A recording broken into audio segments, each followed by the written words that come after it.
नमस्कार दोस्तों। भारतीय नागरिक सुरक्षा संहिता की धारा 100 जिसमें बात कर रहे हैं हम लोग आज सहदोष परिरुद्ध व्यक्तियों के लिए तलाशी।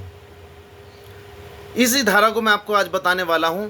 सबसे पहले मैं बताना चाहूँगा, अगर आपने चैनल को सब्सक्राइब नहीं किया है तो चैनल को सब्सक्राइब कर लें और लास्ट तक वीडियो को देखें ताकि आपको बहुत अच्छे समझ में आ जाए। चलिए अब बात करते हैं कि धारा 100 में क्या बता रहे हैं।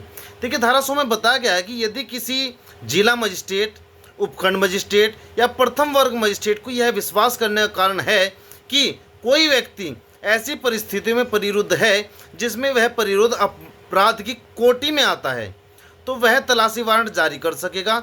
और वह व्यक्ति जिसको ऐसा वारंट निर्देशित किया जाता है ऐसे परिरुद्ध व्यक्ति के लिए तलाशी ले सकेगा और ऐसी तलाशी तदनुसार ही ली जाएगी। और यदि वह व्यक्ति मिल जाए तो उसे तुरंत मजिस्ट्रेट के समक्ष ले जाया जाएगा, जो ऐसा आदेश करेगा जैसा उस मामले की परिस्थितियों में उचित प्रतीत हो।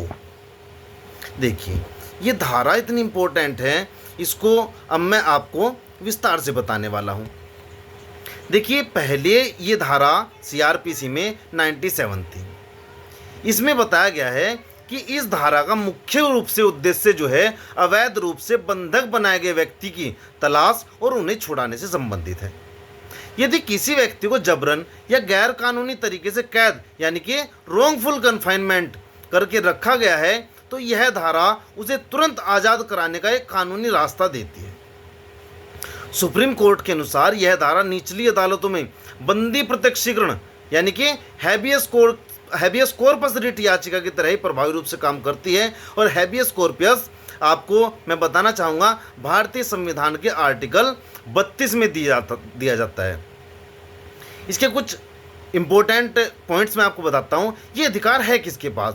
तलाशी वारंट जारी करने का अधिकार सिर्फ जिला मजिस्ट्रेट यानी कि डीएम, उपखंड मजिस्ट्रेट एसडीएम या प्रथम श्रेणी के न्यायिक मजिस्ट्रेट यानी कि जुडिशियल मजिस्ट्रेट फर्स्ट क्लास के पास होता है। अब इसमें वारंट कब जारी होता है?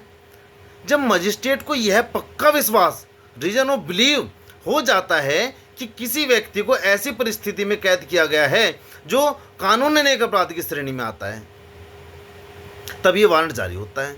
अब कार्रवाई कैसे होती है इसमें? मजिस्ट्रेट एक तलाशी वारंट यानी कि सर्च वारंट जारी करता है।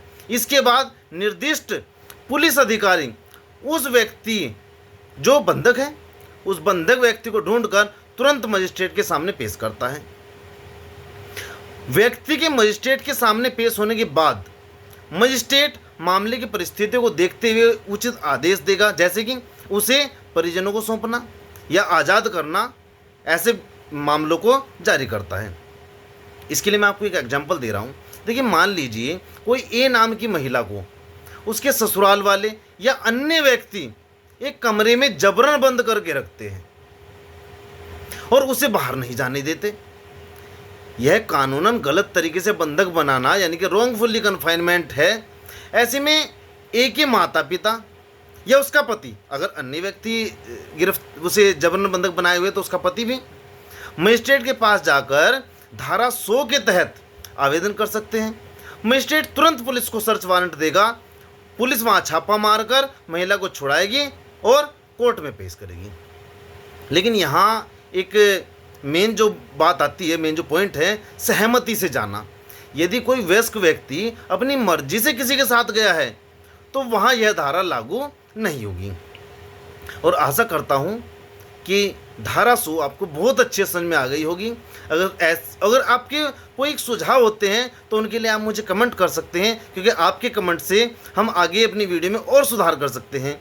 और ऐसी इंटरेस्टिंग वीडियो देखने के लिए मेरे YouTube channel Sandeep Kumar LLB वाला को सब्सक्राइब करें, लाइक करें और ज़्यादा से ज़्यादा शेयर करें। धन्यवाद। शुभ रात्रि।